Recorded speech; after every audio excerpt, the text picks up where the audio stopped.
everybody, welcome to the garage and the court of public opinion. Boy, wow. What a weekend. What a weekend. Gary's here, Pete's here.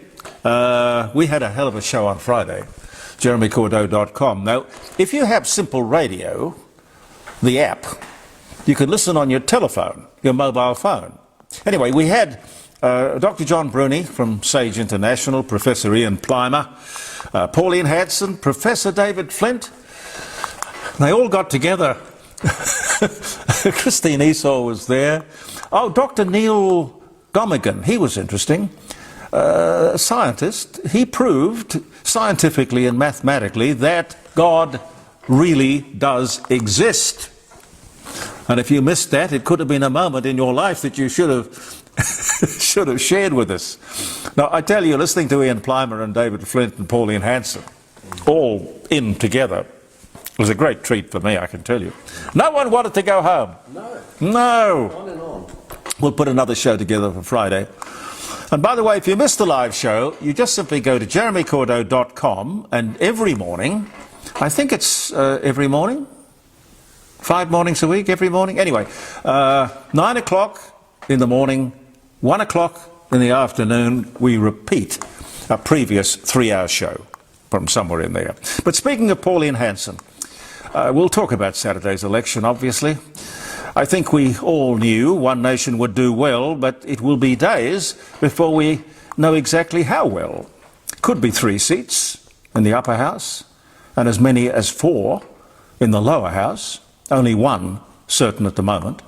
5 too close to call. 5 the Libs reduced to less than 20% of the popular vote, which might get them 4 seats. There should well be, a lot of soul searching. The Liberals will struggle for relevance. Congratulations to Premier Peter Malinauskas. His victory speech was interesting. He's a good talker. He said how proud he was to be here on Ghana land. Hell, Peter, I thought it was our land. But anyway, here on Ghana land, belonging to the oldest living culture in the world. Proud he was. Well, okay. Now, Parliament House sits on North Terrace here in Adelaide. When I walk down North Terrace, where the Aboriginals tend to gather, mostly outside Government House, I don't exactly know why. Sir, to get to your office, you too would have to walk past this drunken, rude, loud rabble. Premier, I'm not exactly sure what you are immensely proud of. We are talking about the same culture, aren't we? It's strange how 2 people can look at the same thing and see something completely different. Now, if white people behaved like this, they'd be moved on or arrested. Treat everybody the same. Please. Which brings us to the other election on the weekend. That has not been mentioned. It's knocked over my gavel. No one mentioned it, particularly on Saturday night. Yes, here in South Australia we had 2 elections. 2. And here's the strange thing. You remember that there was a referendum, a very expensive referendum to decide the democratic decision about which was an emphatic no. But that doesn't matter. $500 million was the cost to get that decision. Labor couldn't really care less what you say. They will find a way, a back door, but there will be an Aboriginal voice, one way or the other. The Labor government has spent time and lots of money on 30,000 eligible Aboriginal voters in this state who voted. I'm assuming they turned up to vote to choose a parallel parliament. Now, I know if you're listening to us in some other part of the world, you would find what I'm saying very strange, I know. They came along to vote for a parallel parliament We're already shockingly overgoverned in this country. At great expense, of course. Never mind, there's now a second parliament, or a third chamber, if you like, which will have the right to sit in judgment on everything that is put before the parliament. But the Premier says, oh, it's all right, we don't have to do what they decide, we just have to listen. What an incredible waste of money. What a patronising, stupid concept. What is the point? Will you get around to telling us what this nonsense is going to cost us? I know that you've already said that members of the chamber will be paid $200,000 a year. Now, does that include their staff? Will they have to pay their staff, or we pay that on top?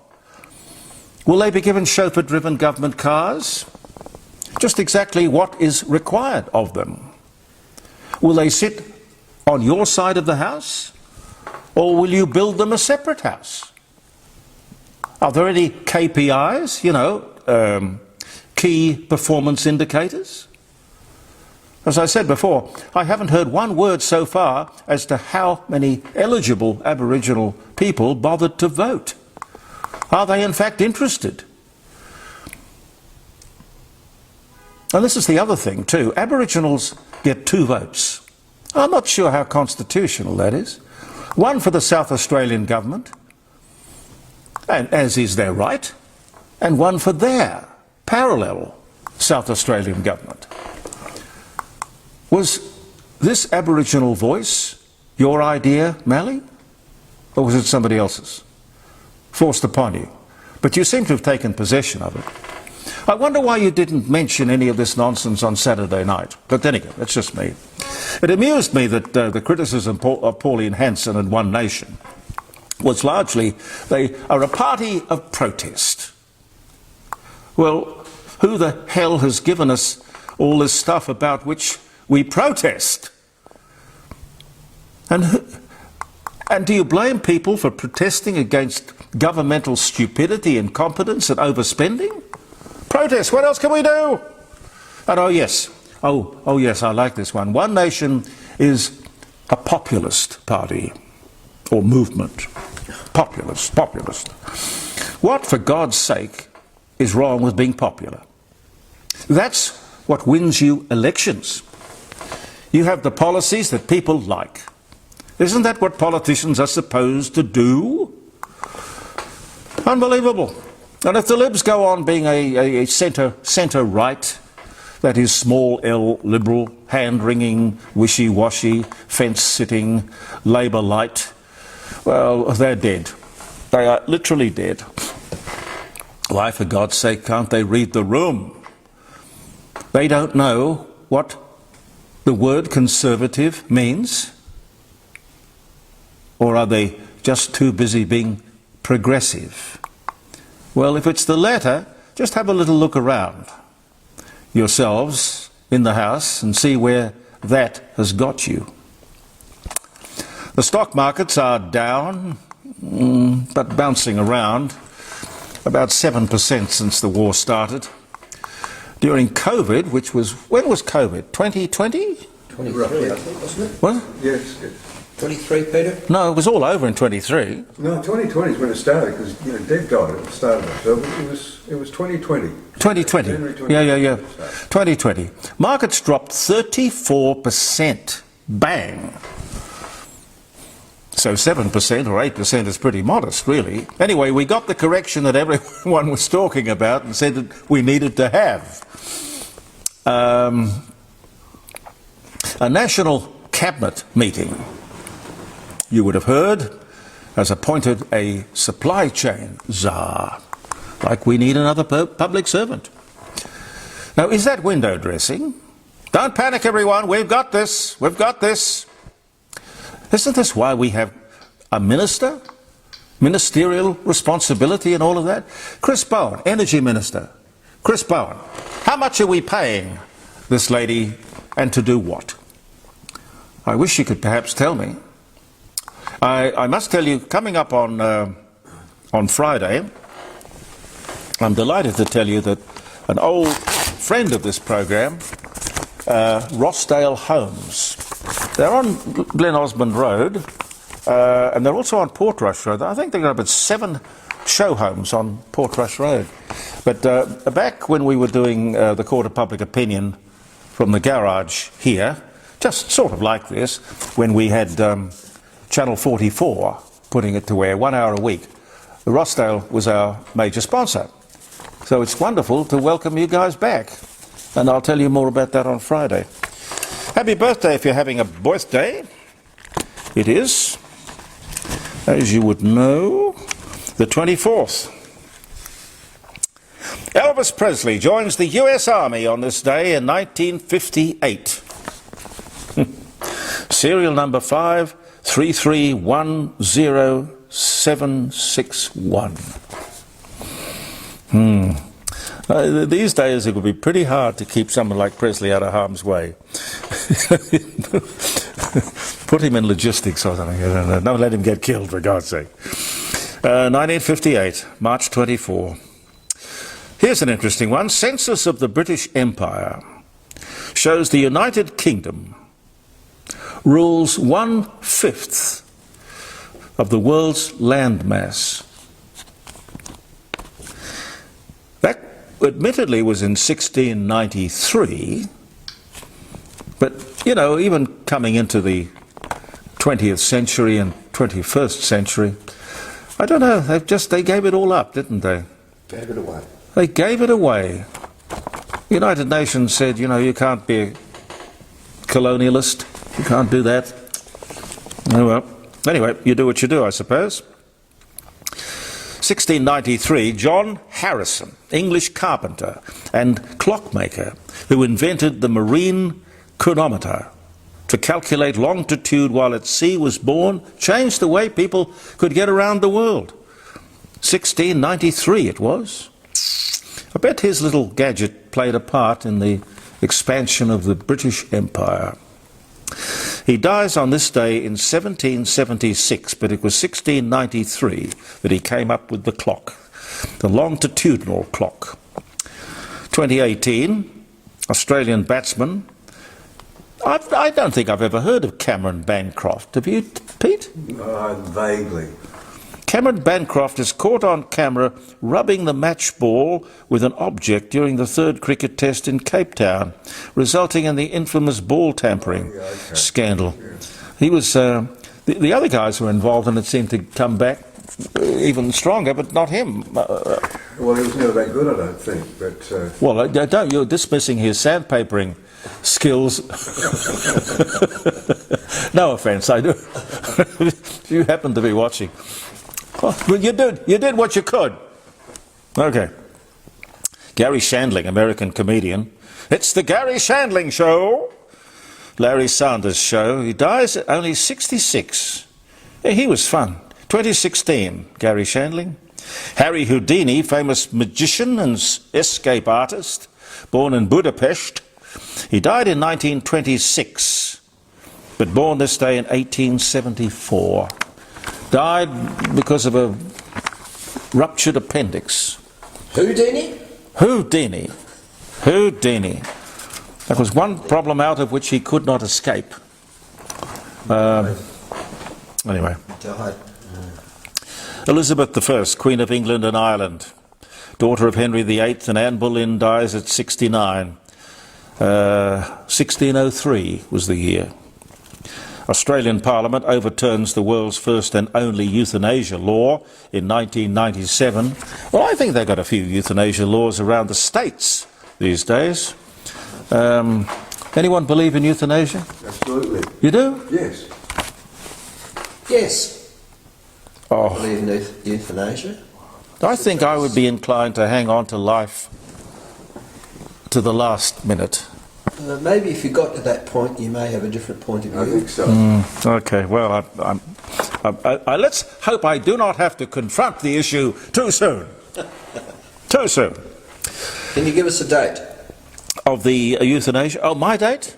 No, I can't. I can't. I did get that date once.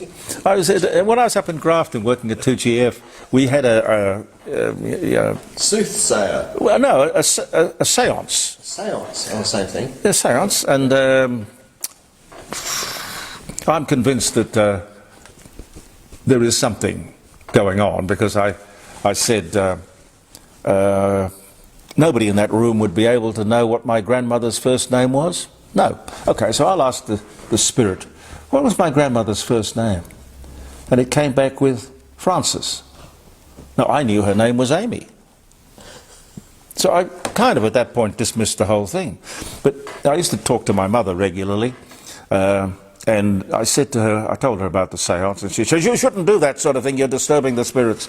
Right. Anyway, I said, well, there's nothing to it, because I asked about my grandmother's first name, and it told me it was Frances, and I know it wasn't.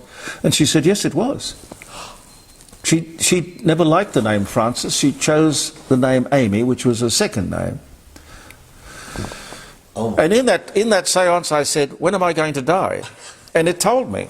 And I wasn't, the date, the year didn't mean anything. It just didn't, but of course when you're used to 1967, and something comes up with 20 something or other. You didn't write it down. Oh, it's probably around the corner, I don't know, I'm not going to worry about it. How much time have we got? Oh yeah, you're right. Okay. Stop registering the card. Ingrid Bergman. Yes. Yeah, don't read any novels, stick to short stories. Yeah, Ingrid Bergman, 34, weds Roberto Rossellini in 1950. Jules Verne, French novelist, known as the father of science fiction. Around the world in 80 days, he dies at 77. On this day, in 1905, NASA publishes the Strategy for Safely Returning the Space Shuttle to Flight Status. On this day in 1986. Joseph Barbera, American animator and cartoonist, Hanna-Barbera, Tom and Jerry, the Flintstones, born Manhattan, New York. He died in 2006, but born this day in 1911. One more.